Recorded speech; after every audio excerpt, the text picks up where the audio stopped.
Yo viví situación de abuso desde que yo tengo memoria. Tuve creo varias, ya no recuerdo, citas con una psicóloga forense. Qué miedo pensar en lo que pueda estar haciendo hoy día porque... Pero tardó el juicio en empezar. No se le volvió a nombrar como juez. Ningún abusador de las víctimas que han estado aquí está en la cárcel. ¿Cuánto es el porcentaje de que le hagan justicia? Uno siente que el abuso es solo el abuso y ya. Hola a todos, bienvenidos a Hablemos de Abuso. Yo soy Joina Silva y este es nuestro episodio número 33. Hablemos de Abuso es un podcast que nace de la rabia, del enojo y crece con la necesidad de transformar el dolor en justicia, de dar un espacio para visibilizar lo que muchas veces se calla, pero definitivamente no es normal. Hablar de abuso en una sociedad tradicional no solo es una liberación, es un acto político. Es por eso que el día de hoy agradezco profundamente la confianza y la empatía de la persona que está sentada aquí al lado mío. Vamos a tener una conversación difícil y le agradezco profundamente las ganas de querer hacer esto para visibilizar y empatizar. Les quiero presentar a Tatiana Caballero. Ella es nuestra primera invitada internacional. Es paraguaya, estudiante de psicología en la UCAD y sobreviviente de abuso sexual infantil. ¿Cómo estás? Muy bien, feliz de estar acá. ¿Un poquito nerviosa? Sí, siempre. Un poco nerviosa de hablar de estos temas. Sí, yo sé, yo entiendo. Quisiera que nos platicaras un poquito de tu infancia en Paraguay, en Asunción. Ajá. Platícanos un poquito. Sé que tienes una hermana mayor, un hermano menor, vivías con familia tradicional. Sí, en mi infancia de bien pequeña viví con mi mamá, mi papá, mis dos hermanos, una mayor, un menor.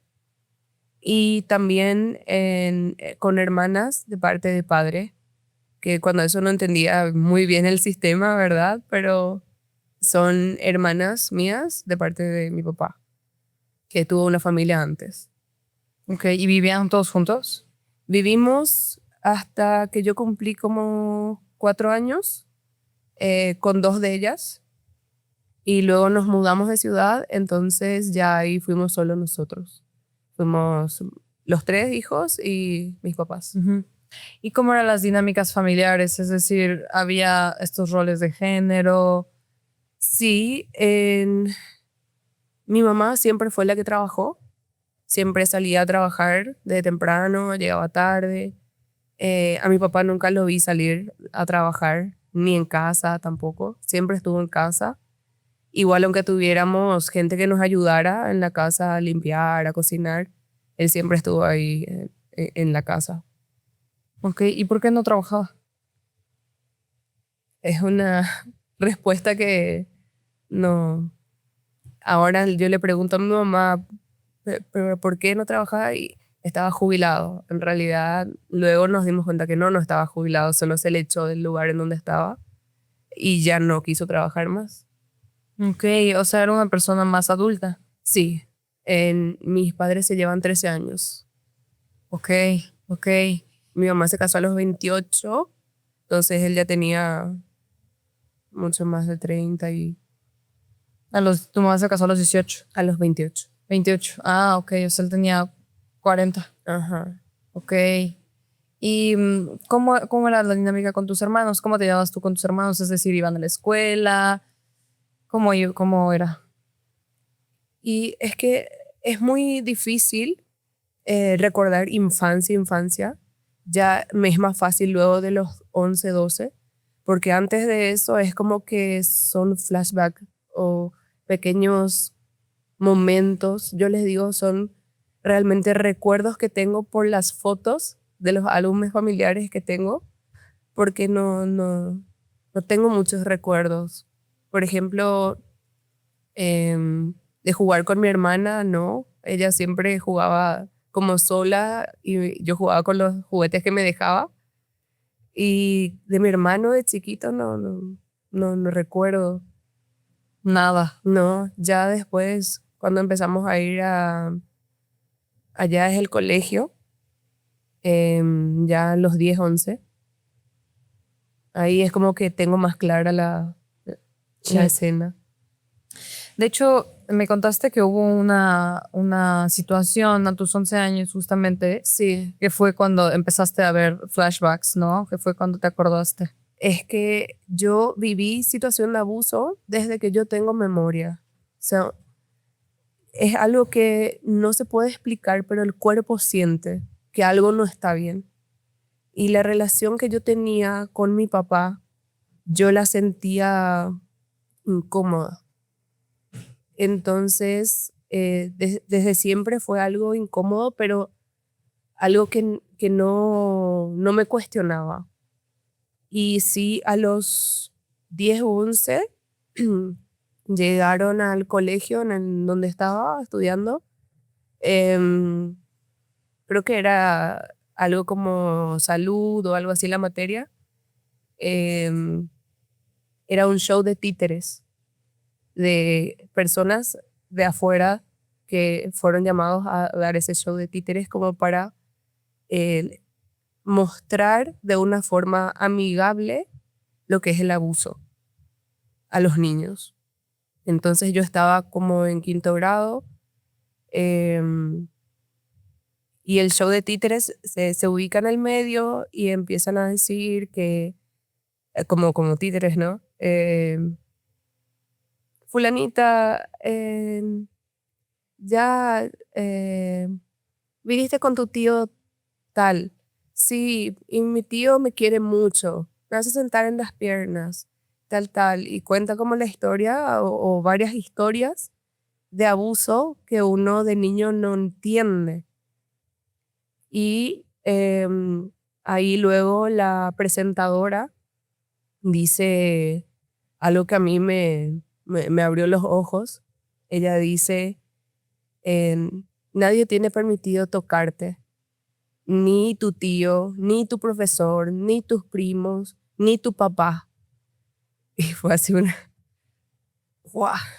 Yo recuerdo hasta el día de hoy cómo me sentí y era como que toda la sala estaba vacía y era un frío y unas ganas de salir corriendo. Esperé que terminen, por supuesto. Nos dieron una tarjetita con los números. Aquí a este número pueden marcar, somos tal fundación, qué sé yo. Y nos repartieron. Si conocen a alguien y si ustedes están pasando algo parecido o sienten algo extraño de parte de cualquier familiar, persona, llamen. Eh, Cuando eso, yo tenía mi primer celular, que no era inteligente, por supuesto, era un teléfono de los de antes. Y recuerdo esa tarde, ya estaba en casa y miré la tarjeta y dije, voy a llamar. Y recuerdo que marqué el número y empezó a sonar, sonó 3 veces. Luego me atiende una mujer y me dice, centro de ayuda, y corté. Y dije, pero no, ¿qué le digo? ¿Y qué va a pasar? ¿Qué va a pasar con mi familia? Que toda la vida el lema familiar fue la familia es lo más importante.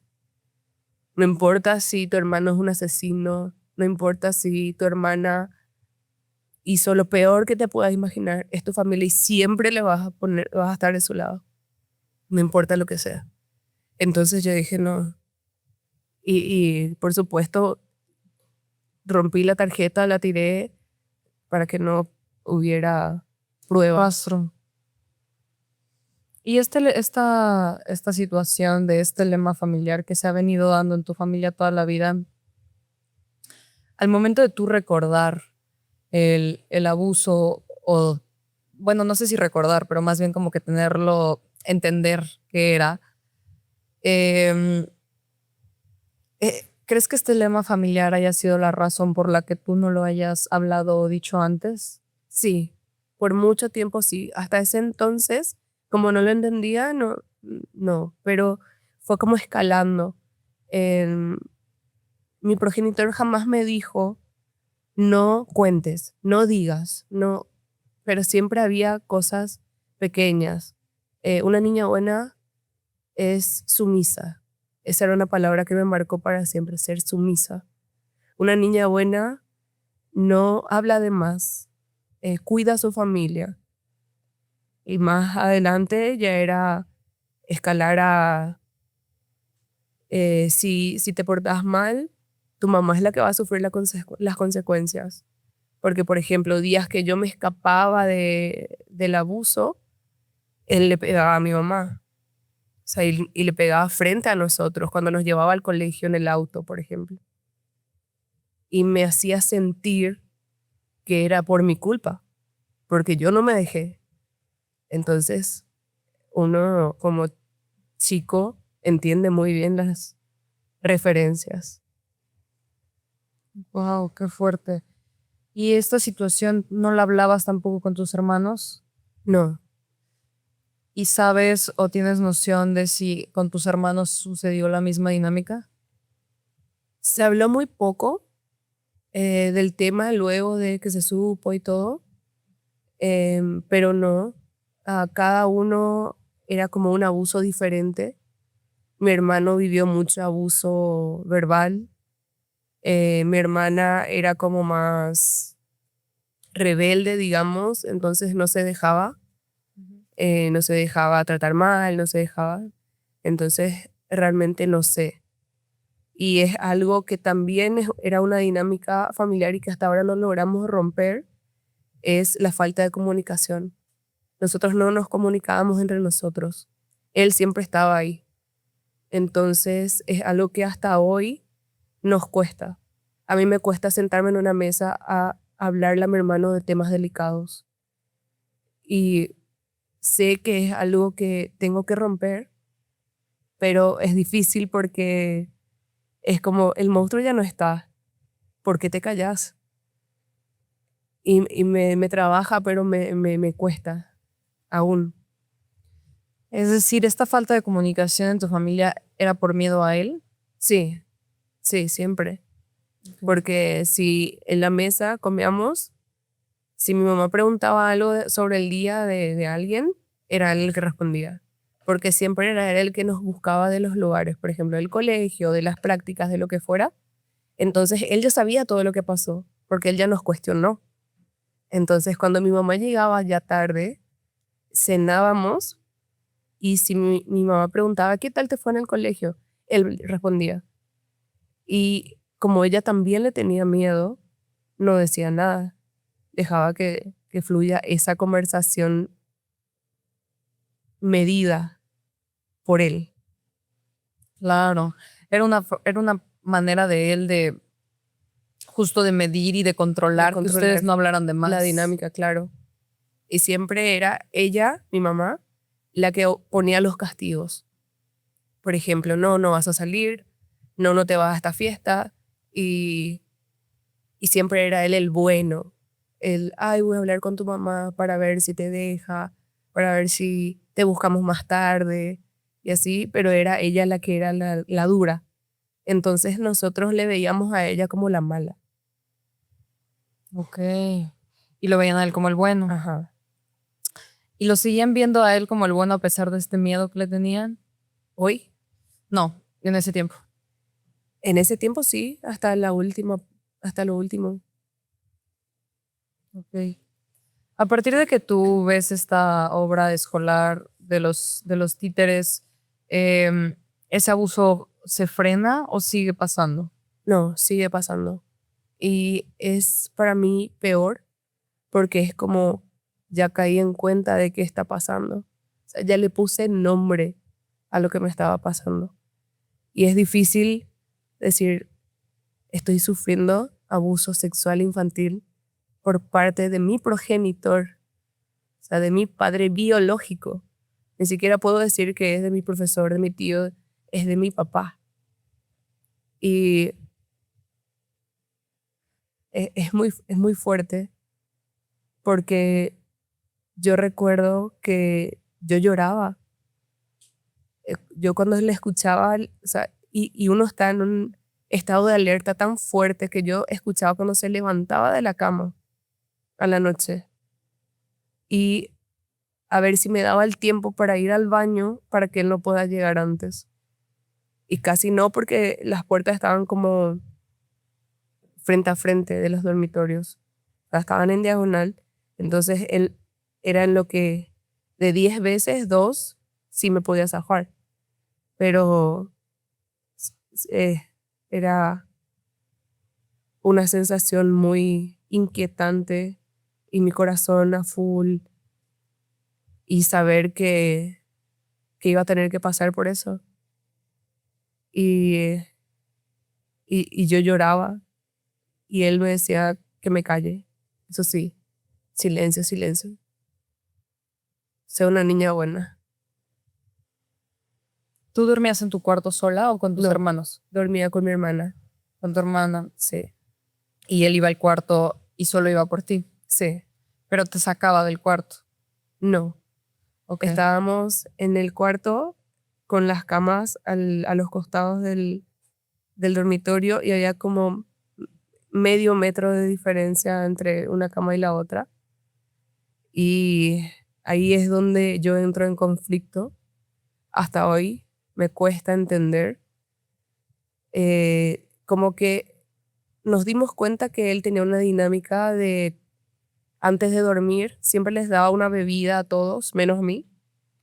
A mi mamá le gustaba, qué sé yo, el jugo de naranja. A mi hermana le gustaba solo tomar agua, y a mi hermano tal cosa. Y siempre les llevaba antes de dormir. La bebida antes de dormir. Y yo nunca tenía bebida.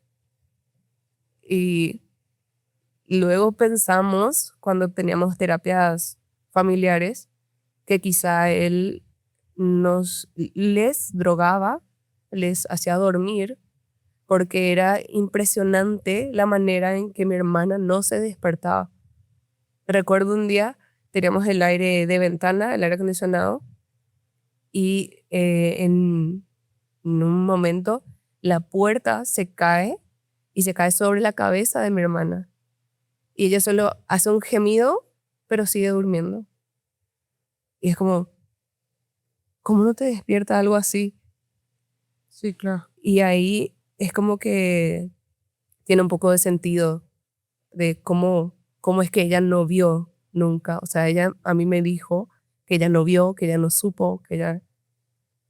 Sí, no se enteró. Ajá. ¿Al cuánto tiempo después de que sucede esto lo dices por primera vez a alguien?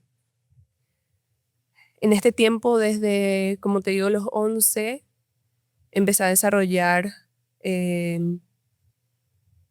una disociación muy fuerte. Hoy día está muy generalizada, ay, me disocié, pero no, una disociación de verdad, que yo sentía que yo era una persona en los lugares comunes, colegio, realmente no salíamos tampoco, o ponle la casa de mi abuela, era una persona, pero la persona que vivía el abuso era otra.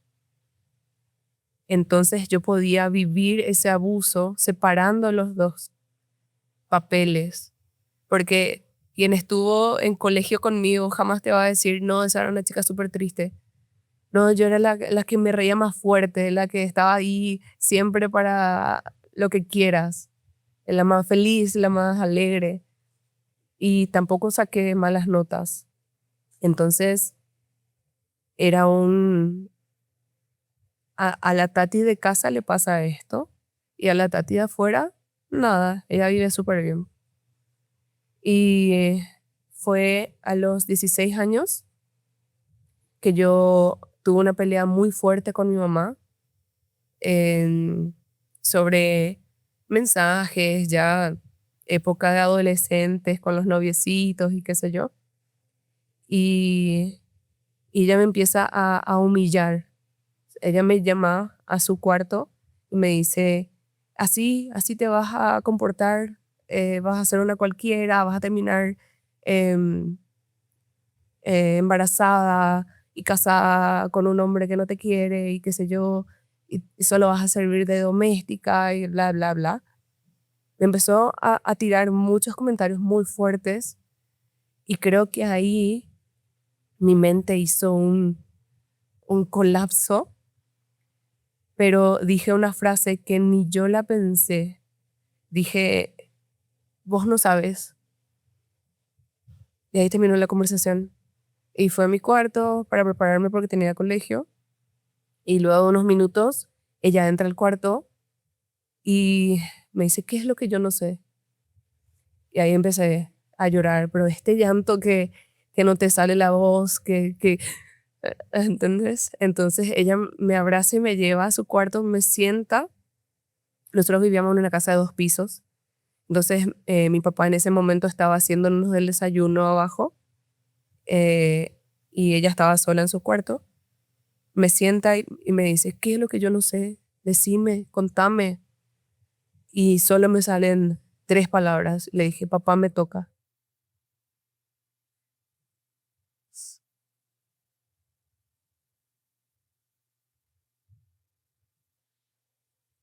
Para mí, lo más fuerte no es contar lo que me pasó, sino la reacción de las personas.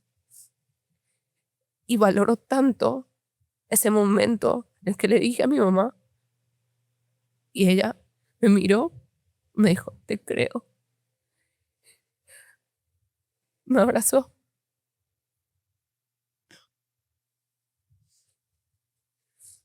Y sentí un alivio. Sentí que, wow, toda la piedra que llevaba cargando para cuidarles, porque en mi cabeza yo les estaba cuidando a ellos, al fin se salió de mis hombros. Y ahí en este momento que estábamos abrazados, llega mi papá y ella le dice, ¿qué le hiciste a nuestra hija? A mi hija, ¿qué le hiciste a mi hija? Y él se queda como pálido y yo no hice nada, ¿qué? Nada. Ujú. Y ella, ahí me doy cuenta como cuando una mamá recibe una noticia tan fuerte, es como que entra el instinto de supervivencia. Ella le agarró del cuello, ella dice que no se acuerda, pero le agarró del cuello y lo levantó, él era más grande que ella, le levantó contra el ropero y le miró y le dijo, no, no me voy a manchar las manos por tu culpa. Y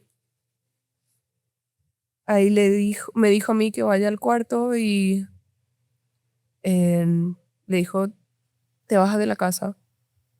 Bueno, ahí empezó todo el proceso, ¿verdad? Ese día fuimos al colegio, era un viernes, em, todos en silencio en el auto. Él también. Él también, sí, él siempre manejaba. Era como que estábamos en un shock. Mi hermana no estaba en el auto porque ella ya estaba en la universidad, entonces ella iba en otro horario. Y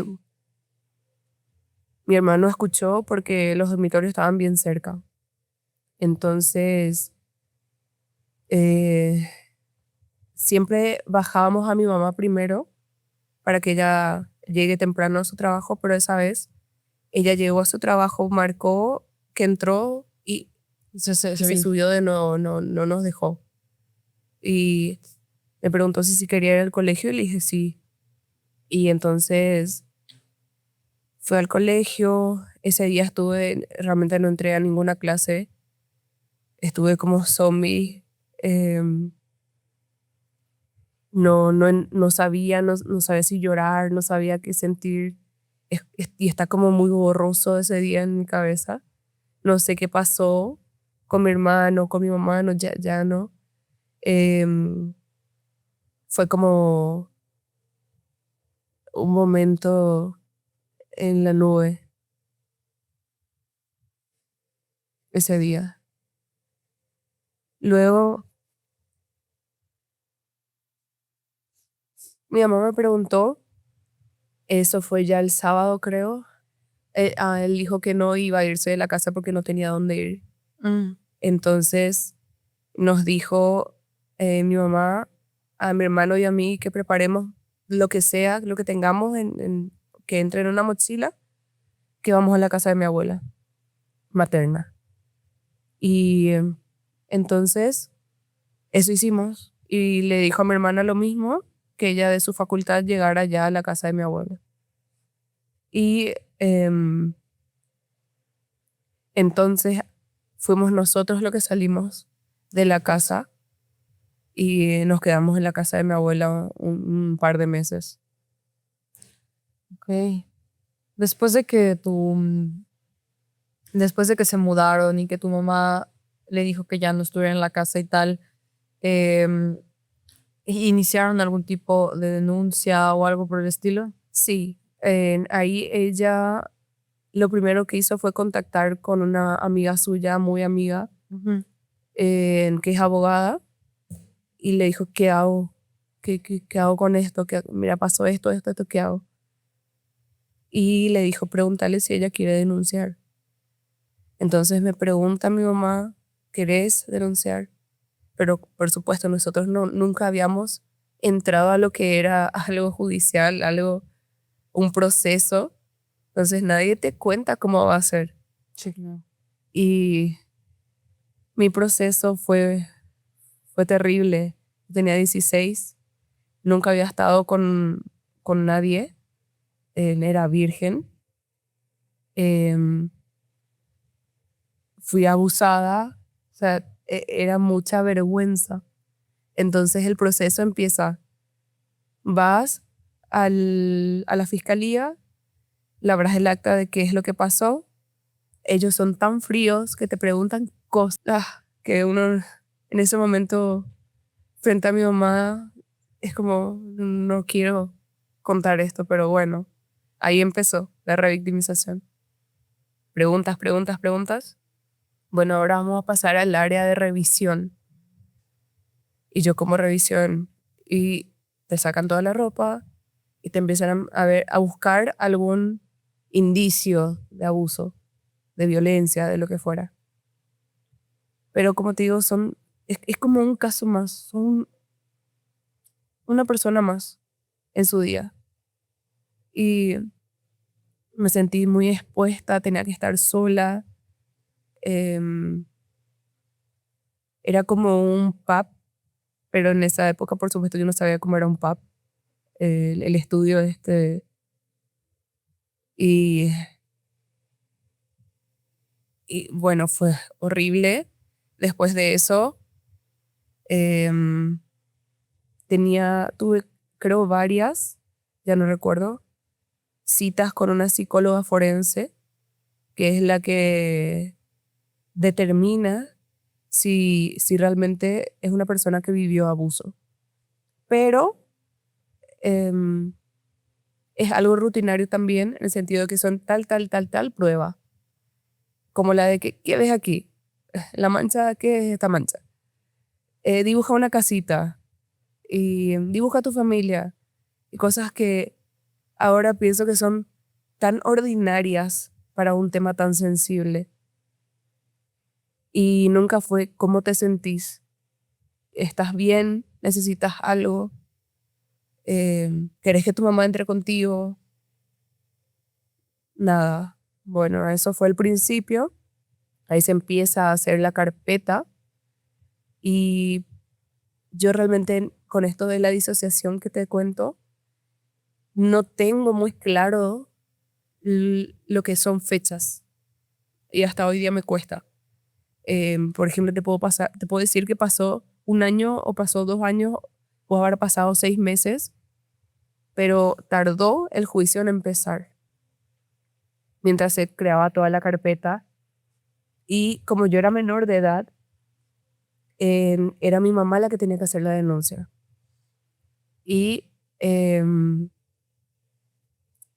bueno, entonces para mí ese momento entre que salimos de ahí, empecé terapia, me medicaron fuerte, yo vivía como en la nube. Ahora digo que sí fue necesario para ese momento, pero gracias a Dios conocí a otra psicóloga después que sí me encaminó bien, que sí con ella empecé un buen tratamiento, porque fue un psiquiatra el que me recetó así de una medicamentos. Sí, claro. Y bueno, terminé el colegio, por eso digo que creo que pasó más de un año. porque terminé el colegio, ya estaba trabajando y ahí empieza el juicio, donde están los testigos. Los testigos son mis hermanos, es la persona que trabajaba en casa, mi mamá, mi psicóloga. O sea, hubo mucha gente antes de que hablara yo. Y yo recuerdo que no quería que estén mis hermanos ni mi mamá cuando yo dé mi testimonio.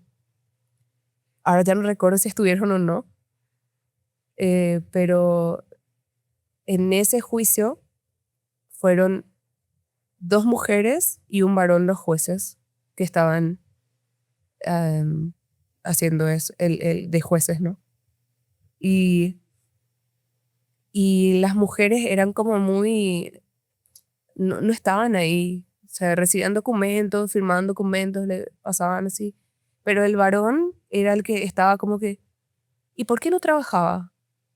¿Y qué aportaba ese hombre en esa casa? Pero ese hombre no sirve para nada. Y era como que yo sentía que iba bien. O sea, que sí, algo bueno va a pasar, se va a hacer justicia, por lo menos que un día entre a la cárcel para mí, ya. Y di mi testimonio, ellas me preguntaron cosas horribles, muchos detalles, detalles que a mí me rompieron bastante recordar, que era como que en ese momento que me hacían la pregunta, me venía en la memoria y bueno, luego em, ya testimonié, di mi testimonio y no recuerdo qué momento fue que al varón, al juez, no se le volvió a nombrar como juez. Realmente yo siento que es todo tema de política. Mm. Entonces se anuló el juicio y se tiraron las bolas para ver quién sale de nuevo juez. Fueron 3 mujeres. ¿Y qué pasa? Se hace de nuevo. Todo, desde el principio. O sea, es la misma carpeta, pero empieza en cero. Yo ahí en ese momento ya era como que no. ¿Cómo contar todo otra vez? ¿Cómo pasar todo esto de nuevo? ¿Y qué uno va a hacer? Sigue.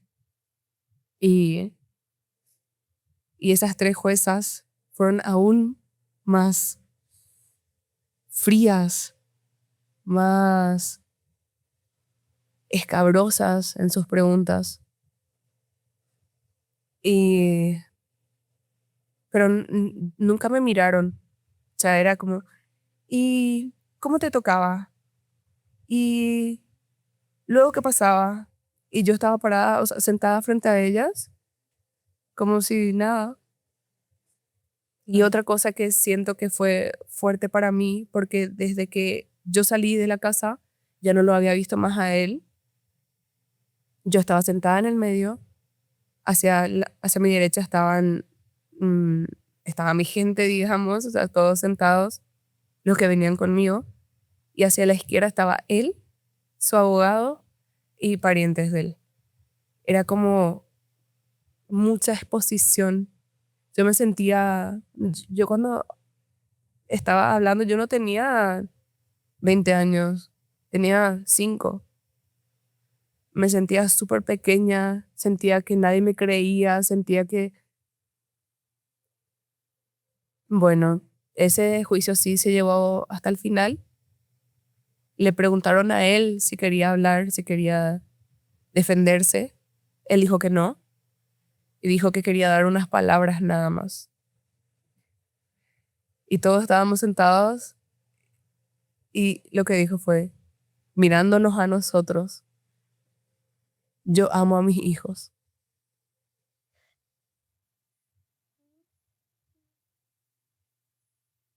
Yo no puedo entender cómo una persona es tan horrible, tan macabra, como para mirarle a la persona a la que le hiciste tanto daño y decirle que la amas. Bueno, entonces fue la deliberación de los jueces, creo que duró unas horas. Volvimos a entrar a la sala y la jueza empieza a decir todo lo que es, lo que siempre se dice de tal caso, bla, bla, bla, bla. Y empieza a decir que no se encontraron pruebas suficientes para declararlo culpable. Si quiere se puede hacer la apelación, la. Pero para mí empezó a sonar ti. Sí. Y, me rompí. Me rompí. Salí de la sala llorando. Él salió como si nada. Y, y desde ahí empezó como un tobogán de malas decisiones, de mis peores decisiones, hasta, hasta conocer a Dios. ¿Qué es ese tobogán de tus peores decisiones? Me sentía tan vacía, tan insignificante, que yo quería llenar un vacío, ese vacío tan grande que sentía. Entonces yo salí de la casa de mi mamá, empecé a salir más de fiesta, a consumir un montón de alcohol, drogas, gente que no me ayudaba de ninguna manera, gente que no me quería bien, relaciones tóxicas, violencia. eh, fue, fue mi parte más oscura. Okay. Luego de eso, mi mamá me preguntó si yo quería seguir, porque ella iba a apelar la resolución. Y yo le dije que no, que yo ya no quiero, ya no me siento capaz y ya no creo en la justicia, no creo en las personas. Y ella siguió con varios temas judiciales. Mi hermano era menor de edad, yo era menor de edad cuando todo eso pasó. También el tema de prestación alimenticia. O sea, fueron muchas cosas que ella llevó como carga mucho tiempo. Creo yo que la culpa le llevó a ella a luchar. Por ella. Ajá. Pero yo ya estaba como que, ya dije, ya están libres, hagan lo que quieran, yo voy a hacer lo que yo quiero. Y, y sí, fueron ciclos de, de alcohol en un momento, de otras drogas un poco más livianas y de otras drogas mucho más fuertes, pero nada llenaba ese vacío que sentía, nada. Yo buscaba en personas algo que no me iba a poder dar una persona. Y ¿Qué era lo que buscabas? no sabía, no sabía tanto, en ese entonces no sabía qué era lo que buscaba, qué era lo que me iba a hacer bien, feliz, darme paz. Si yo por mucho tiempo recibí mensajes de él por Facebook, por Instagram, bloqueaba perfiles, creaba nuevos, me mandaba canciones de amor. eh, Mi chiquita, yo te quiero pedir un perdón, y una canción que hablaba de amor puro y o de amor sexual incluso, que uno dice, esto le mandas a tu pareja, no a tu hija. Y luego de un tiempo de ponerle 5 años, paró. Y, y ahí como que fue un alivio porque yo quise presentar cargos por acoso cibernético, pero me dijeron que si él no me amenazaba, yo no podía presentar nada. Y bueno, otra vez, gracias justicia. Sí, la Pero justicia está terrible.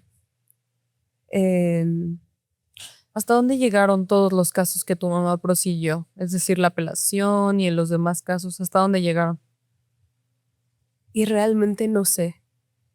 Yo hasta hace poco, porque empecé a escribir un libro y como que no tenía muchos recuerdos y empecé a preguntar.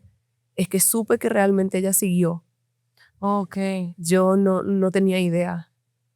O sea, no, yo ya no estaba en la casa, yo me distancié totalmente, Ujú. ni un mensaje, ni una llamada. Entonces, realmente no supe todo lo que vivió más después, cuando empecé a preguntarle para terminar el libro. Pero, o sea, me refiero a que nunca hubo justicia. Él No, sigue sin tener no, nunca justicia. entró a la cárcel, nunca pagó un centavo. No. Creo que tiene como un, no sé cómo se dice, que si uno va y le denuncia por abuso, él tiene como Un antecedente. un antecedente de que sí se le denunció por eso alguna vez, pero que no se le encarceló.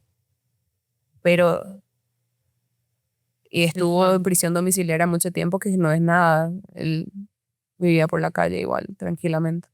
Claro, claro. Ay, qué intenso, la verdad. Am, Después de que ya todo esto sucedió y ahora que estás escribiendo tu libro, em, ¿descubriste si alguno de sus otros hijos o hijas, no dentro de tu familia, también la usó? Sí, sí. Para el primer juicio,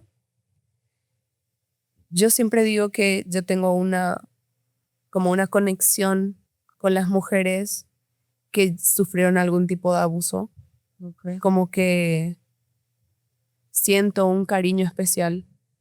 Y yo sentía un cariño muy especial hacia una de mis hermanastras mayores. Y entonces dije, voy a hablarle. Y recuerdo que me fue muy difícil encontrar su contacto. Ella vivía muy alejada de lo que es la ciudad y muy alejada de redes sociales. Entonces, cuando por fin conseguí su contacto, le llamé de una cabina telefónica para que no tenga como, qué sé yo, mi número o lo que fuera. Y le dije, hermana, soy Tati, por favor no cortes. Em, no sé si sabes, pero yo le denuncié a papá por abuso sexual y no sé, siento que vos viviste algo así o decime si no. Y me dijo, yo te creo, hermanita, yo te creo, porque yo viví lo mismo, pero yo no voy a, discúlpame, pero yo no me voy a meter. Ya pasé eso, ya de alguna manera superé, estoy bien lejos, no quiero saber nada de ellos. Y le entendí que esa fue su forma de salir de ese entorno. Y ya, ese fue mi último contacto con ella. Ya más adelante, cuando ya terminó todo, yo tenía como 23 años, vivía ya con una persona. em, Me escribió por medio de Instagram, ¿Ella? un chico, no, un chico, Ok. y tenía mi apellido, que es el que yo no uso, que es de mi papá. Y me escribió, hola tía, yo sé que no me conoces, pero soy tu sobrino. Y yo, ¿sobrino cómo? Y soy el hijo de tal, tal, tal. Y, y empezamos como a hablar. Yo quería saber si él vivía con ellos, sí, qué onda, porque por supuesto yo no quiero contacto con la familia nuclear de él, con su hermana, con... Y me dijo que él no, que él vive bien lejos, que él se alejó de todo, porque él cuando estaba chiquito supo de lo que estaba pasando conmigo, porque él se fue a vivir a la casa de de su abuela. Él es su abuelo. Sí. Entonces la hermana, que sería mi tía, es Tu su abuela. abuela. Y me dijo, pero yo no entendía qué estaba pasando y nadie me quería decir nada porque yo era bien pequeño. Pero hoy te digo, que yo te creo y estoy contigo porque él me hacía lo mismo. Eso para mí fue muy fuerte porque una cosa, Nele, más común es que un hombre abuse de una mujer, pero ahí a que él abuse de su nieto. No, fue esta persona, no entiendo cómo sigue, no entiendo cómo no hay alguien que le pare el carro o que, no sé, en ese momento yo estaba muy enojada con Dios. Entonces decía, ¿cómo puede ser que una persona tan mala siga viviendo en este mundo? ¿Y por qué los buenos somos los que tenemos que callarnos y vivir con ellos? Y la verdad es que no tuve mucho contacto con él después porque igual me hacía mal. Era como un recordatorio de todo. Y yo lo último que quería hacer era recordar. Yo me drogaba todo el día y tomaba todo el día para no pensar en esa época. Yo estaba ya viviendo con un novio de esa época y los dos vivíamos en otro mundo. Y cada uno con sus problemas y yo no quería recuerdos. Al momento de tú descubrir que esto sucede con tu sobrino y con tu hermanastra, ¿sigues decidiendo alejarte? ¿No se lo platicas a tu mamá o a tu familia? ¿Cómo? ¿No le dices a tu mamá o a tu familia que habías descubierto esto? En el momento de lo que pasó con mi hermana, sí, le conté a mi mamá porque ella fue conmigo, pero de mi sobrino, creo que al año le conté a mi mamá porque le conté sobre su existencia. O sea, un día que Claro. estábamos almorzando, ¿sabías que o sea, que tengo un sobrino? ¿Cómo un sobrino? Sí, vive en tal, se llama tal, es hijo de tal. Y ahí le cuento. O sea, ella me decía, ¿y por qué hablas con ellos? ¿Por qué te metes con esa familia? Y a él le dije, no, él ya no está ahí, él vivió lo mismo. Y mi mamá se quebró igual que yo, o sea, es imaginar todas las posibilidades, porque él no es su único nieto, él tiene otras nietas. Y si hizo eso con su hija, con una hija del primer matrimonio, con la del segundo matrimonio, con su nieto, ¿a cuántas más? Sí, claro. Y el común denominador es que los abusadores sexuales no nada más son de una persona, sino son en serie, ¿no? Qué miedo pensar. Qué Sí, miedo pensar en lo que pueda estar haciendo hoy día, porque desgraciadamente la justicia no hace justicia y créeme que de todos los casos que hemos tenido aquí, no hay un solo abusador en la cárcel. qué fuerte. No hay uno solo en la cárcel. Sí, exacto. Pero imagínate que él ahora tendrá más de 70, no sé, y vos le ves, qué sé yo, comprando en el súper. Ah, el abuelito. Pero Pero no no sabes. sabes quién Sí, está a tu lado. definitivamente. Yo fíjate que ya no veo así a las personas mayores desde que estoy tan metida en estos temas. Yo ya no veo así a las personas mayores. O sea, veo a un viejito y digo, no sabemos lo que hiciste en tu vida. O sea, ya no me dan esta ternura y Ajá. ya no me apiado de esa manera porque digo, más si son hombres. O sea, Con las nietas de la mano en el súper. Ay, no. Ah, yo entro en un conflicto fuerte cuando me pasan esas cosas. Hasta hoy. sí, pues claro, cómo no, cómo no. Oye, entre todos estos situaciones desafortunadas que vivías, que era pues estar consumiendo muchas sustancias, estar tomando mucho alcohol, vivir en una relación no tan saludable, em, ¿cuándo fue el punto de quiebre de todo esto? Fue una mañana que para mí mi rutina era despertarme en la cama sola porque mi pareja ya estaba en lo suyo. eh, Vivíamos en un altillo. Es como en la parte de abajo era un taller mecánico, entonces había una escalera y arriba era como el dormitorio, un dormitorio grande, como un loft. Y él siempre estaba ya desde temprano abajo haciendo cosas, qué sé yo, pero sí ya fumando, ¿verdad?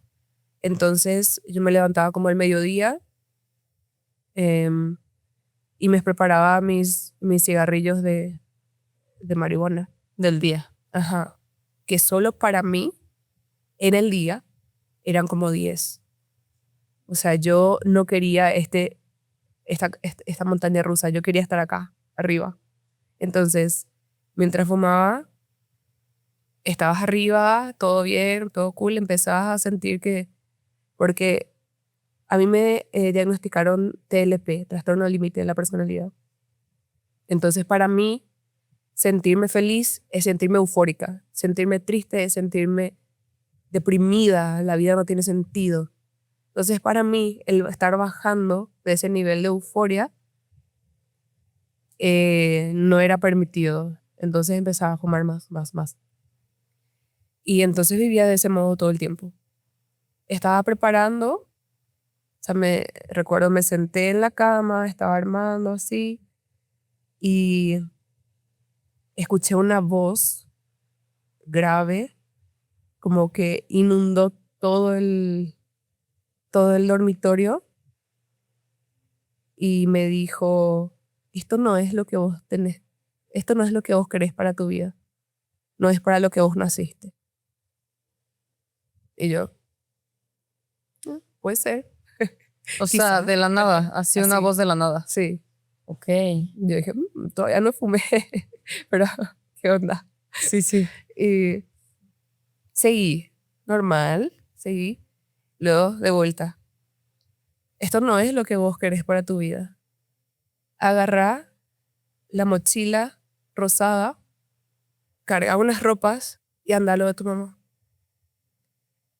Así. Y yo no me pregunté qué onda con esta voz, por qué me tengo que ir. Y fue tan específico porque yo sí tenía una mochila rosada, grande, era la más grande que tenía en ese entonces.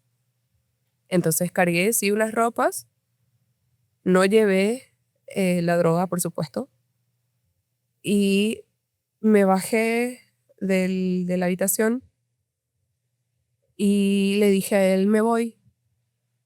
¿Y a dónde? Y a casa de mamá. Y bueno, lleva la camioneta, me dijo. No, no, voy a ir en autobús. Ah, ok. Él nunca me preguntó nada, él nunca me hacía preguntas. Y por supuesto yo pensé que si yo iba en la camioneta yo tendría que volver, porque esa camioneta se usaba como trabajo. Y desde ese día ya no volví más ahí. Antes de eso, como te digo, siempre no tengo como claro la línea de tiempo. Antes de eso tuve 2 internaciones por intento de suicidio. Em, Fue tomando un medicamento recetado y entonces yo venía con todas esas cargas, ¿verdad? ¿Qué, qué pasa? ¿Por qué no me muero también? O sea, si todo está mal, ¿por qué no puedo tampoco ser buena en eso? O sea, también me sale mal. Bueno, ahora fui a lo de mi mamá, ahí dejé completamente las drogas. Para mí las drogas nunca fueron una adicción en sí, sino lo que me hacían sentir. Entonces yo lo que hice fue buscar otra manera sana de llenar esa necesidad de no sentir, de no pensar, de no estar en el presente.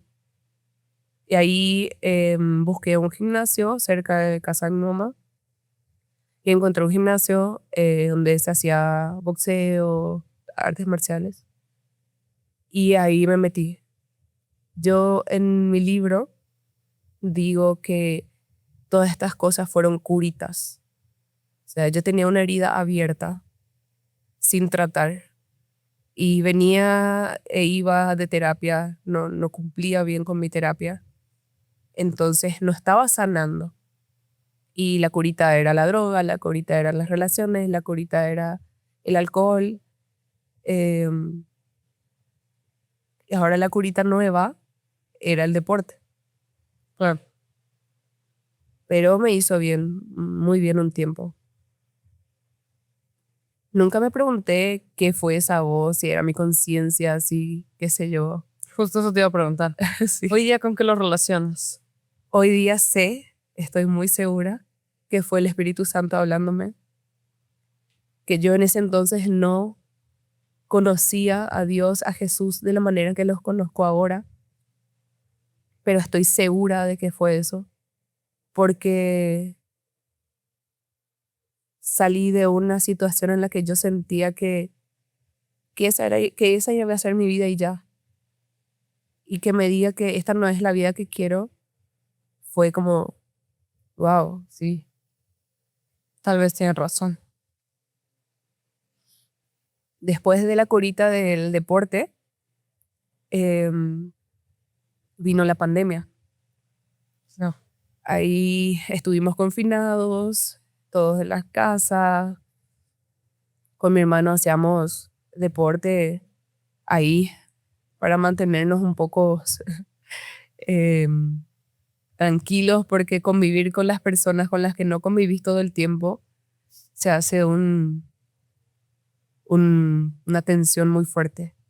Más todavía, como te conté, que nosotros no somos personas muy habladoras. O sea, yo no Mucha comunicación. ajá, no le decía, por ejemplo, a mi mamá, hoy día sí, pero en ese entonces, mamá, no me gustó que digas esto, mamá, no me gustó que hagas esto.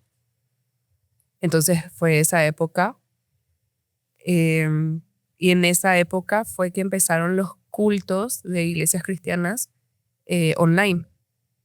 Entonces yo vi una iglesia cerca de donde nos habíamos mudado, pues nos mudamos bastante de casa. Y vi una iglesia. Ya cuando estabas con tu mamá. Sí, ya con mi mamá igual nos seguimos mudando varias veces. Em, que me llamó la atención porque no era la típica iglesia toda blanca, toda así como que te sentís mal entrando en shorts. Em, entonces busqué en Instagram, empecé a mirar sus cultos y era una iglesia muy alternativa para lo que yo creía de iglesia. Habían pastores tatuados, gente que iba a servir como líderes con expansores, cosas así, que dije, ah, de acá soy. Y, y bueno, empezó todo este tema y empezaron a hablar del Espíritu Santo, de Jesús. Yo venía de una eh, mentalidad católica porque mis familiares eran católicos, pero en el tema católico no se habla mucho de Jesús. Em, entonces yo no conocía a Jesús, yo conocía más a María, así, como a grandes rasgos también. Entonces ahí fue para mí un parteaguas de mi vida en general.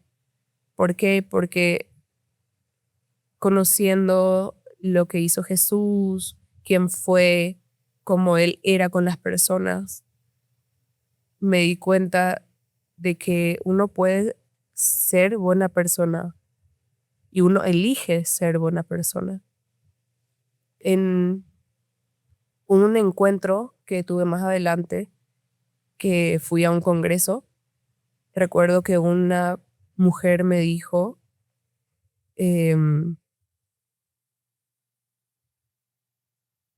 ¿dónde crees que estaba Jesús cuando te pasaban esos abusos?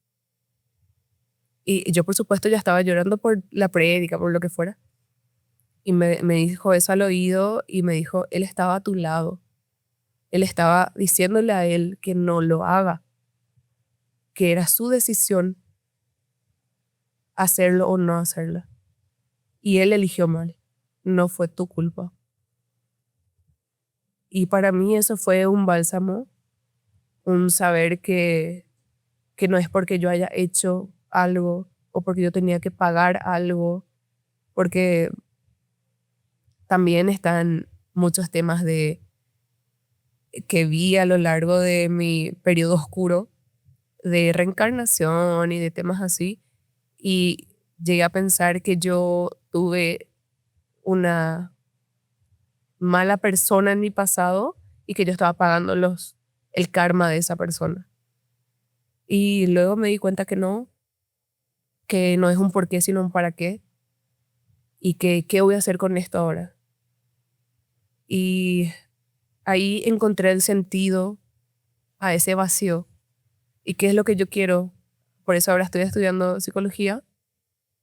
Quiero ser la persona que ayude a una sobreviviente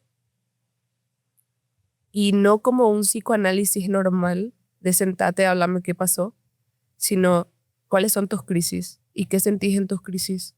Vamos a ver cómo solucionamos. ¿Qué vas a hacer en vez de cortarte? ¿Qué vas a hacer en vez de recurrir a sustancias? Que fue lo que a mí me ayudó. La terapia conductiva, cognitiva conductual, que no es que te dice no vas a hacer esto, sino entiendo lo que sentís. Te valido en tus emociones. Pero vamos a ver cómo podemos llevar eso a un campo sano. Por ejemplo, algo que a mí me sirvió mucho porque tuve y tengo hasta hoy día que lucho con eso, trastornos de la conducta alimenticia. Cuando estaba en mi temporada más crítica, ponía post-it y frasecitas como salí a respirar en el baño, salí a respirar, conta hasta 20 o cosas así para no ir a la conducta que me llevaba de nuevo al proceso en ese caso, la bulimia, ¿verdad? Que hoy día sí ya lo controlo, pero más es cuánto qué como. O sea, son cosas que uno siente que el abuso es solo el abuso y ya, pero no trabaja temas muy profundos de autoestima, de cómo te ves como persona y de valorar lo que uno es. Y hoy que yo entiendo mi valor y sé que mi vida tiene un propósito, quiero cumplir ese propósito, que es ayudar, ser la persona que yo quería cuando estaba transitando en el proceso de sanación o del juicio. Una persona, un terapeuta que te trate en terapia, pero también te muestre la persona de Jesús. Que te explique que sos hija de Dios, que sepas lo que vales. Y eso fue lo que a mí me llenó ese vacío que yo sentía. Claro, hoy día te quieres convertir en la persona que tú necesitabas de niña. Sí, exactamente. Me llama mucho la atención que dices que hasta que no escuchaste esta voz de que él tenía la decisión y que no fue tu culpa, fue que te liberaste de alguna manera. A pesar de que todos estos años, es decir, desde tus 16, que fue que inició todo el proceso de denuncia, que le dijiste a mamá, hasta no sé a qué edad haya sido esto del campamento, todo ese tiempo tú seguías sintiéndote culpable a pesar de que tú ya sabías lo que había pasado. Sí, sí. Ok. Yo sentía mucha culpa. Sentía que yo hice algo, porque además está en el proceso está aceptar que el cuerpo reacciona a estímulo. O sea, quizá yo me forzaba en que no pasara al principio, pero cuando empezaba a tocar ciertas zonas, el cuerpo responde. Y por eso mucha gente dice, ¿te gustaba? Y es que no, es difícil, y voy a hablar de un tema muy controversial, creo, es sí, yo de niña, de adolescente, yo llegaba al orgasmo, pero no era algo que yo buscara, y después de eso me sentía sucia, rota, pero como te digo, es el cuerpo reaccionando y aceptar eso, y que realmente no era porque te gustaba, sino porque no podías hacer nada. Sí, Y claro. fue un paso muy fuerte en mi proceso, y también el aceptar de que yo elijo con las otras personas llegar a ese momento. Que hoy día ya tienes la decisión. Sí. ¿Eso cómo influyó en tu sexualidad? Es decir, en tus primeras relaciones sexuales, ¿te viste forzada, te sentiste mal, te sentiste culpable o te relacionaste algo con el abuso? En realidad yo era una persona que quería tener el control. Entonces yo no podía ceder ese control. Yo no, yo no disfruté mucho tiempo de las relaciones, porque yo no quería perder el control de mi cuerpo. Por miedo a que te suceda lo mismo. Ajá. Por miedo a sentirme de la manera en que me sentía cuando pasaba. Entonces yo más era que la otra persona se sienta bien, que ya llegue su momento de clímax, que ya esté tranquila, ¿no?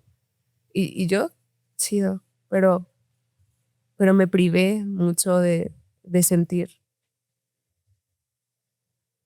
Wow. Eso es muy común.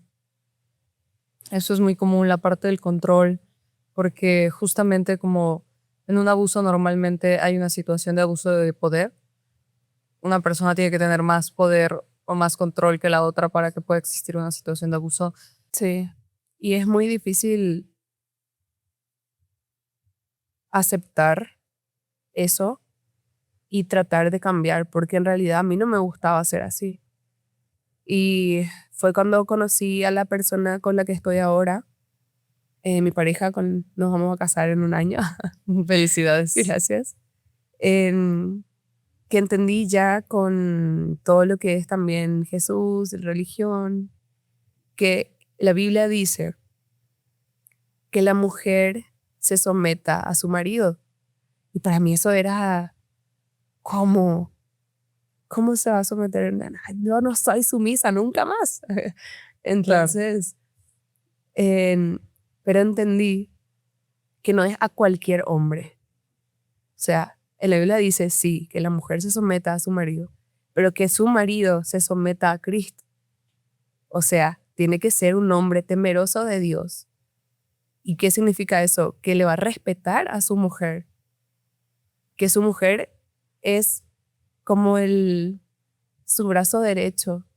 Y él dice mucho, por ejemplo, cómo te ves y cómo te sentís vos refleja más lo que soy yo. Claro. Entonces, para mí fue fácil, al conocerle a él, entender que sí, yo sí quiero eso. Yo quiero un esposo proveedor, algo que no fue mi papá. Quiero un esposo que sea el hombre de la casa, y que yo, en vez de trabajar de sol a sol como mi mamá, yo pueda tener, por ejemplo, a mis pacientes, 3 o 4 pacientes por día, y el resto dedicarme a lo que yo quiera dedicarme. Como le digo a él, trabajar porque quiero trabajar, no por necesidad. No porque tengo que trabajar, sino como era con mi mamá. Claro. Quiero ser la que rompe totalmente el patrón de lo que fue mi ejemplo de padres. Wow. Hablando de tu mamá, hoy día, ¿cómo es la relación con tu familia nuclear, con tus hermanos, con tu hermana, con tu hermano, con tu mamá? Con mi mamá está siendo de a poco más fácil en el sentido que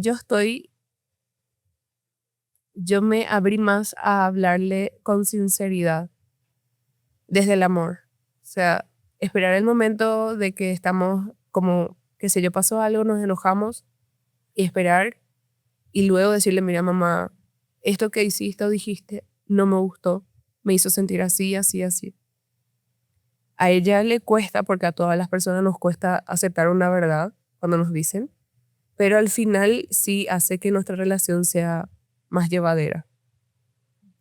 Con mi hermano, em, realmente hay un vínculo muy bonito, porque yo sé que él es la persona, es mi contacto de emergencia. Yo sé que él va a estar, sea donde sea, pase lo que pase. Y él sabe que yo también. Aunque todavía me cuesta, por ejemplo, hay ciertas preguntas que yo quisiera hacerle, pero no sé si por ser temas que ya pasaron o dejar las aguas tranquilas, no toco. No sé si él esté buscando también algunas respuestas y yo no tengo esa apertura. O sea, a eso me refiero con todavía no rompimos ese ciclo. Claro. Con mi hermana, la verdad, nos hablamos muy poco. Muy, muy poco. Yo siento que todavía hay de mi parte ese, no puedo creer que no viste, que no. O sea, ¿entiendes? Hay un rencor resentimiento. aún, sí. Pero está complicada la relación con ella. Pero sí tengo un sobrino, que es su hijo, que ahora tiene 10 y es lo más lindo. Muchas veces que pensé en ya no vivir más, que estaba a punto de hacer algo, era su cara la que me venía a la mente. Y ¿La de tu hermana? la de mi La de tu sobrino. sobrino. Y pensaba, ¿cómo le van a explicar que su tía Tati ya no estaba? Y él dice, mi tía favorita. Entonces, ¿cómo podría? Y, y es una de mis personas favoritas en el mundo. Ya. Comentaste que estuviste en un par de clínicas de rehabilitación de psiquiátricas, Sí, psiquiátricas. cuando tus intentos de suicidio. ¿Nos podrías platicar un poquito de cómo es el proceso de estar en esas clínicas? Bueno, en mi caso fue que yo tomé mucho de un medicamento prescripto que es para dormir. Entonces yo entraba como casi inconsciente. O sea, la que firmaba era mi mamá, porque también podés ir vos Voluntariamente. voluntariamente. Por supuesto, no es una clínica que te encarcela. Uno puede pedir el alta y te vas bajo tu propio riesgo, qué sé yo, pero sí. Entonces yo entraba a esas clínicas, entré 2 veces. La primera fue casi un mes, la segunda fue una semana. Y em, estás en un pabellón o en una sala grande con varias personas, varias mujeres con todo tipo de problemas mentales o a veces en autolesivas. Y lo que es complicado, lo que a mí me... Yo soy una persona demasiado empática, entonces me dolía mucho sus historias. Y otra vez en esos momentos trataba yo de ser la persona que les animaba. O sea, yo me levantaba, o sea, ¿cómo se dice?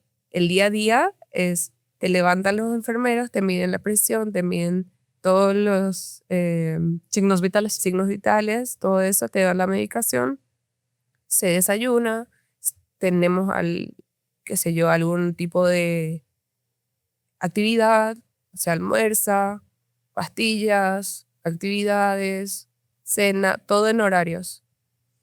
Entonces para mí fue muy bonito porque fue como, para mí yo le digo, fue un spa.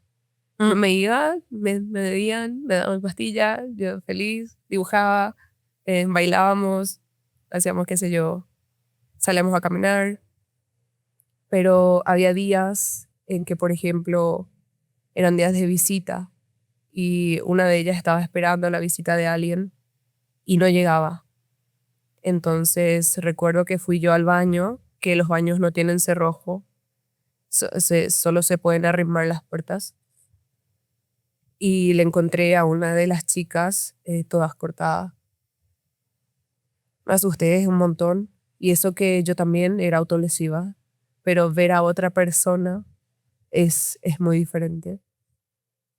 Y, y esos, o sea, eran días así o días normales, ¿verdad? También tenías las citas con los profesionales, en donde me interné. Es una clínica muy buena, tiene muy buenos profesionales. Ahí fue que me dieron el diagnóstico de trastorno límite y me medicaron como tenía que ser y todo. Y tuve varias entrevistas y, y me sentí muy bien.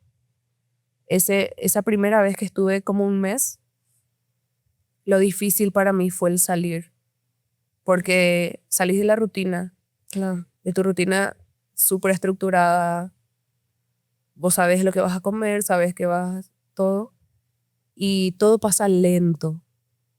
Es como que todo se va lento. Y al salir del hospital, ya te encontrás con vendedores ambulantes, este que grita, el otro que acá, y ahí el auto de bocinas, y tuve ataques de pánico, de no poder salir a la calle. Estuve como una semana durmiendo, comiendo, así, porque No soportabas. no soportaba la vida afuera. Y esa fue una vez muy fuerte. Tuve que tratarme de los ataques de pánico, esto. Y la segunda vez ya sabía a lo que me iba. Simplemente me dejé llevar con el ritmo que tenía que ser y me dieron el alta bastante rápido. ¿La segunda vez también fue por intento de suicidio? Sí. Sí, esa vez también tomé algo y me intenté colgar. Y me encontró mi novio en ese entonces. Y siempre digo que hay personas que ayudan y personas que simplemente no saben cómo ayudar. Porque recuerdo que él sí me bajó, me tiró a la cama y me dijo, ¿por qué haces esto? Si vos te vas, yo también me voy. O sea, guau, Sí, claro. qué ayuda, ¿no? Y Te hizo sentir culpable en lugar de sí, ayudarte. sí, ¿cómo me vas a dejar acá solo? Más o menos. Y ahí fue, no recuerdo muy bien cómo pasó, pero lo que sí, hablé con mi psiquiatra y ella me escuchó cómo estaba hablando y ahí de una internación. Y así, sigo con la misma psiquiatra hasta hoy día. Em, Voy muy de vez en cuando ya como para contarle cómo va mi vida y esto, pero por eso digo, una persona que realmente lleve tu proceso, con la que puedas abrirte y decir realmente lo que te pasa para que te pueda dar y ayudar de la manera que necesitas, es importante. Y crear ese ambiente, creo yo, es lo más difícil, porque yo tuve que pasar por unos 35 profesionales para llegar a la persona correcta. Wow. Entonces hay gente que me dice, no, ya me fui al psicólogo y no me ayudó. Sí, pero Es un quizás no era. trabajo. Es un trabajo que hay que hacer diario, que hay que hacer con el profesional y hasta encontrarlo, porque al final es tu bienestar. Nadie te va a ayudar. O sea, nadie te va a venir a salvar. Esa fue una de las cosas que a mí más me me hizo cortocircuito cuando estaba pasando por situaciones muy similares. El hecho de nadie te va a venir a salvar, te tienes que salvar tú, es muy fuerte, ¿no? Porque entonces yo tengo que hacer el trabajo, entonces yo tengo que ir yo al psiquiatra, al psicólogo, nadie me va a llevar, nadie me va a hacer el O trabajo. quizá te lleven, pero Pero es el trabajo, bueno, me voy. pero el trabajo sigue siendo interno. Claro. Por mucho que te lleven y te dejen en la puerta Sí. y hagas la terapia, y hagas la sesión, si no haces un trabajo interno y si no intentas tú realmente cambiar, nunca va a pasar. No Sí. importa que vayas a sesiones cada semana. Ajá. ¿No? Sí. Perdón, salud. Ay, pues muchas gracias, Tati. Muchas gracias por contar tu historia. Muchas gracias por visibilizar. Desgraciadamente esta es una historia que escucho tan seguido que me da miedo. Te juro que me da miedo, me da terror. Y lo que te digo es que ningún abusador de las víctimas que han estado aquí está en la cárcel. Hoy día, ninguno. Y tú eres la primera no, tú eres la segunda que nos ha contado que denuncia. De todas las demás, nadie nunca ha denunciado y ningún abusador está en la cárcel. Entonces, me estremece muchísimo, me da muchísimo miedo porque eso quiere decir que siguen allá afuera haciéndolo. Porque así como el infiel no deja de ser infiel, un abusador sexual no deja de ser un abusador sexual. No es como que un día de la nada se levante y diga, ay, ya lo voy a dejar de hacer porque ya entendí que está mal.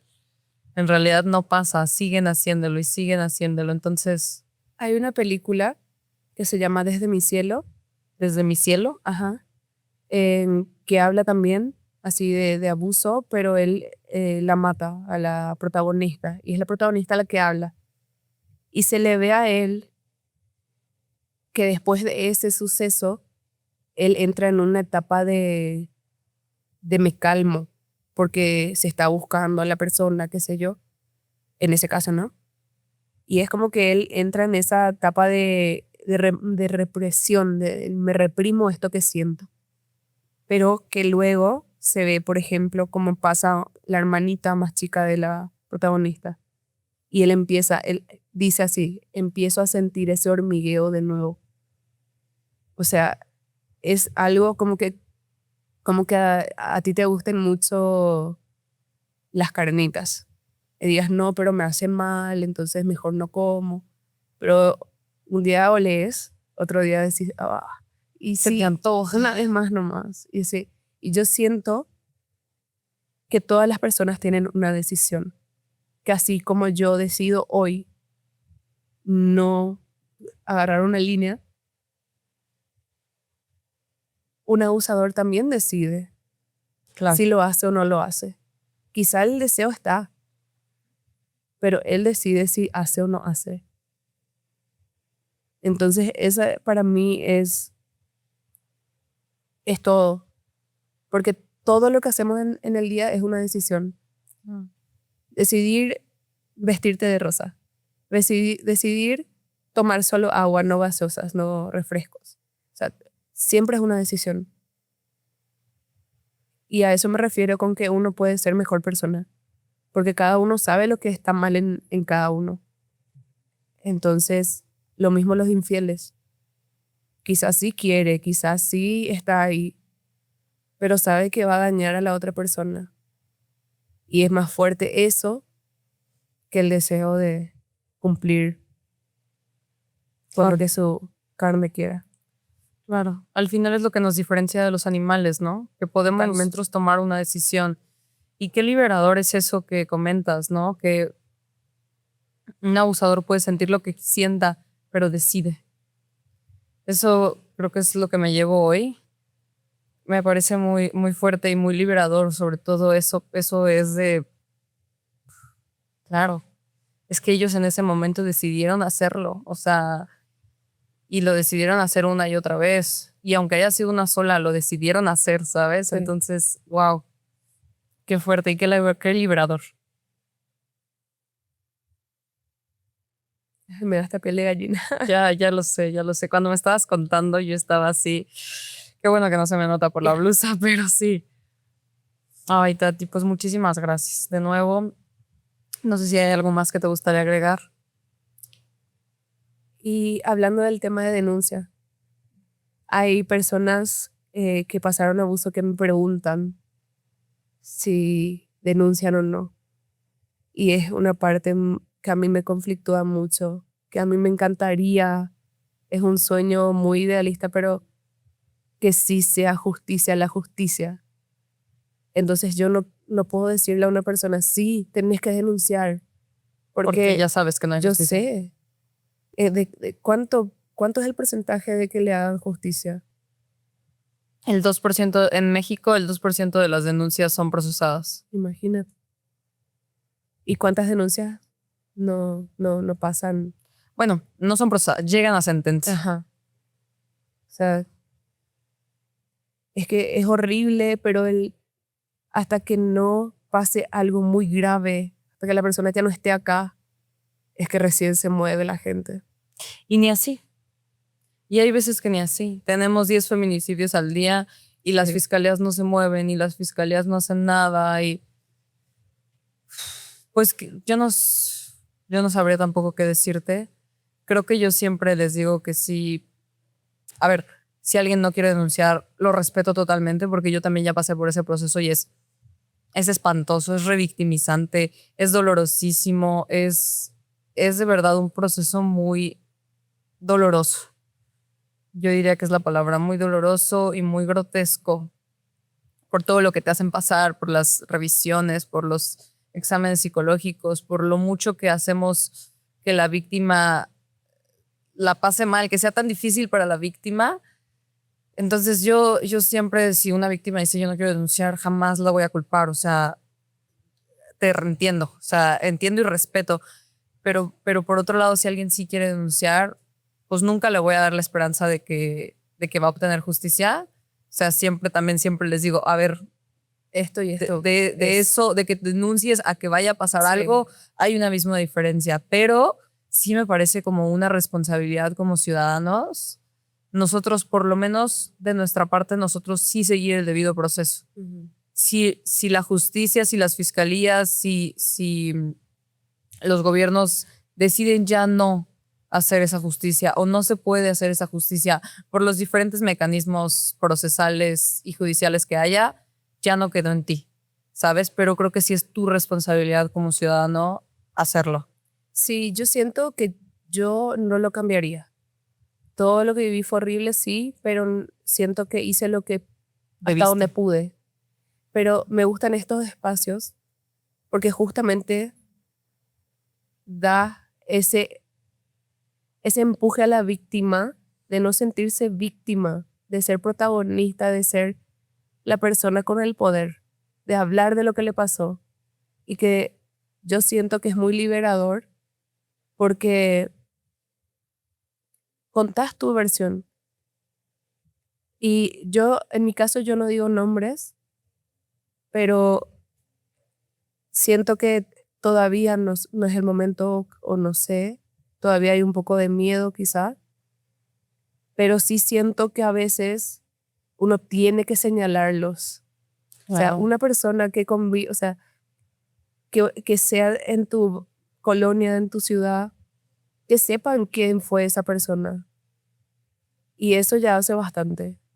Y en mi círculo, de todas las personas, porque yo me mudé mucho de colegio, mucho de lugares y todo, todas las personas que vean, por ejemplo, este podcast, saben quién es mi papá y saben que esa persona me hizo eso.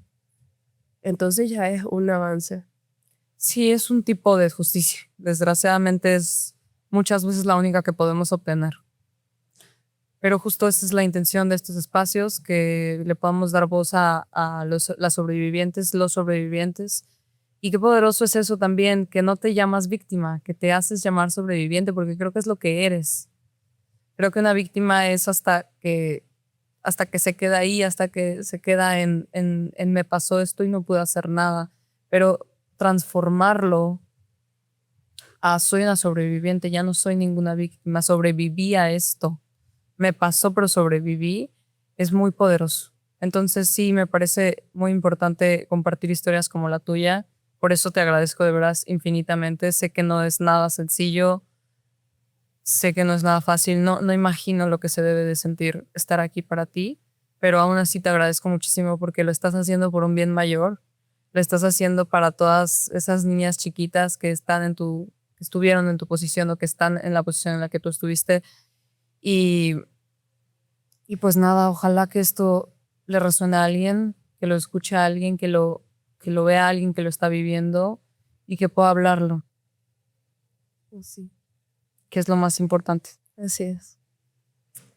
Bueno, Tati, pues de nuevo te agradezco por estar aquí, te agradezco por venir hasta acá desde Paraguay. Muchas gracias, en serio, muchas gracias. ¿Quieres dejarnos tus redes sociales o algo por el estilo ahora que salga el libro que lo puedan comprar?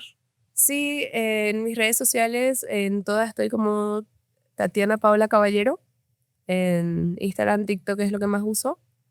Y ya ahí cuando sale el libro, Por ahí lo vas a anunciar. sí, Les- será aquí en México, así que ¿Sí será aquí en sí, México? sí, sí. Ok. Les dejamos aquí todas las redes sociales de Tati.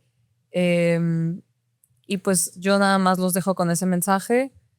Estos casos sí suceden. Esto es mucho más frecuente de lo que se imaginan. Las estadísticas son reales. Los casos de abuso sexual infantil de padres biológicos hacia infancias son reales y son mucho más comunes de lo que creemos. Entonces, no hay que dejar a los niños solos nunca. Nunca están seguros con nadie, muchas veces ni con sus propios padres. Entonces, por favor, hay que cuidar mucho a las infancias y hay que ser muy responsables y empáticos con ello. Les agradezco mucho a todos por ver. Por favor, sigan las redes sociales de Hablemos de Abuso, denle like, comenten, compartan y todo lo que puedan. Recuerden, yo soy Joyna Silva y nos vemos en el próximo episodio. Bye.